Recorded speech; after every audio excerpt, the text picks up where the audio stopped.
असेल ऍडमिशन तर टेबलाच्या खालून 40 लाख रुपये द्यावे लागतात. तो बाहेर पडणारा डॉक्टर काय करणार आहे मला सांगा. 40 लाख रुपये व्याजासकट कसे वसूल होतील त्याचाच तो विचार करेल ना. त्याला काय पडलेलं आहे, तुम्ही आज बरे व्हावं का तुमचं चांगलं व्हावं का वाईट व्हावं काही घेणं देणं त्याला त्याच्याशी नाहीये. त्याला त्याचे 40 लाख व्याजासकट दिसत आहे. ही अशी आपली सगळी शिक्षण पद्धती होती. याच्याही पुढे जाऊन सांगतो ही कशी होती पद्धती. राजाचा मुलगा सुद्धा तिथे शिकणार आणि ह्याचा सेवकाचा मुलगा पण तिथेच शिकणार. उद्या राजाचा मुलगाच राज्यावरती बसणार आहे. तो जर काय वेडवाकडं वागायला लागला तर तो गुरु जो होता तो जंगलामधून दरबारामध्ये यायचा.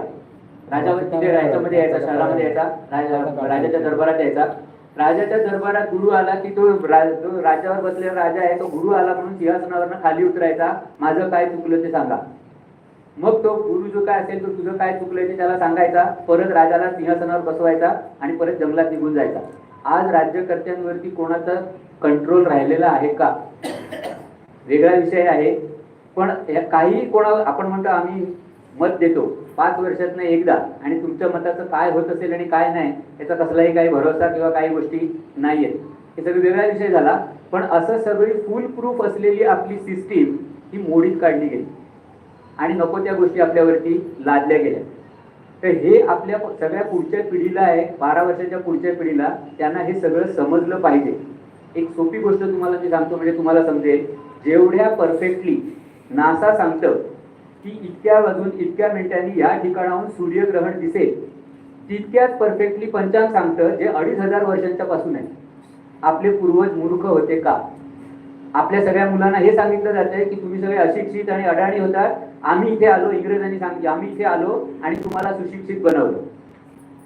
याच्या विरुद्ध 400 वर्षापूर्वी पाश्चात्य देशातल्या लोकांना हे सुद्धा माहिती नव्हतं की सूर्य पृथ्वीच्या भोवती फिरतोय की पृथ्वी सूर्याच्या भोवती फिरते. इतके अडाणी ही लोक होती. आणि आता आपल्याला सांगितलं जातंय की ते सुशिक्षित आणि सगळे छान त्यांना ज्ञान जास्त असलेले लोक आहेत. आपल्या पूर्वजांना याच्या कैक पटीने ज्ञान होतं. पुढे पुढे आणखीन गोष्टी तुम्हाला सांगितल्या ते सगळं लक्षात येईल. ही जी आता 12-14 वर्षाची जी मुलं आहेत या सगळ्या मुलांचा पुढे जाऊन एक प्रॉब्लेम होणार आहे. तुम्हाला आधीच सांगून ठेवतो कारण तुम्हाला पण अशी मुलं कोणाकोणाला असणार. ही सगळी मुलं जी आहेत ती हळूहळू अहंकारी बनत चाललेली आहेत. त्याचं कारण सांगतो. आपल्याला म्हणजे परत आपण कोण 45च्या आधी आपल्याला काय प्रश्न पडला तर आपण काय करायचो आपल्या आई बाबांना विचारायचो आणि आपल्या आई बाबा जे उत्तर द्यायचे ते आपल्यासाठी ब्रह्मवाक्य होतं. आपल्याला असं वाटायचं की माझ्या बाबांना जे समजतं ते कोणालाच समजत नाही. आताच्या मुलांना प्रश्न पडला तर ते काय करतात, गुगल बाबाला विचारतात आणि गुगल काय उत्तर देतो. 25 वर्षाच्या मुलाने जो प्रश्न विचारायला पाहिजे तो 7 वर्षाच्या मुलाने विचारला तरी गुगल त्याला तेच उत्तर देणार आहे जे 25 वर्षाच्या मुलाला देणार आहे. ते हे विचारात घेणार नाही की त्या मुलाची अक्कल आहे का समजण्याची. गुगल हे विचारात घेत नाही. याचा परिणाम असा व्हायला लागलेला आहे की ही पुढची पिढी जी आहे ही अहंकारी बनत चाललेली आहे. आत्ताच आमची मुलं नातवंड जी आहे ती आम्हाला सांगतात बाबा तुम्हाला काय समजत नाही. हे बघा मी सांगतो तुम्हाला. ही गडबड होत चाललेली आहे. त्यांचा अहंकार असा वाढत चाललेला आहे.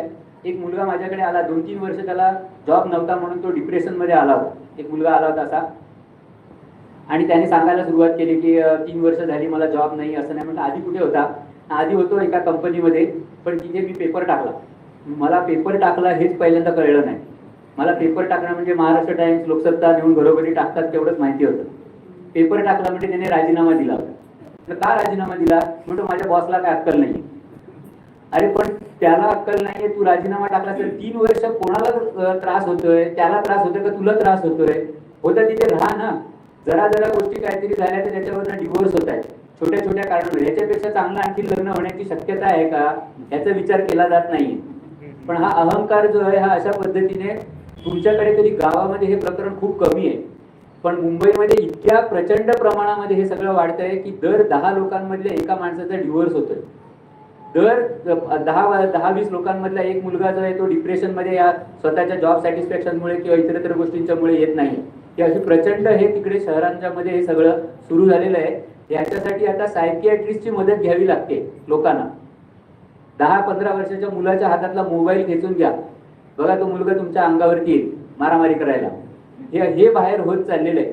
मग ह्या मुलांना गुगल पेक्षा मोठं काहीतरी दाखवलं पाहिजे.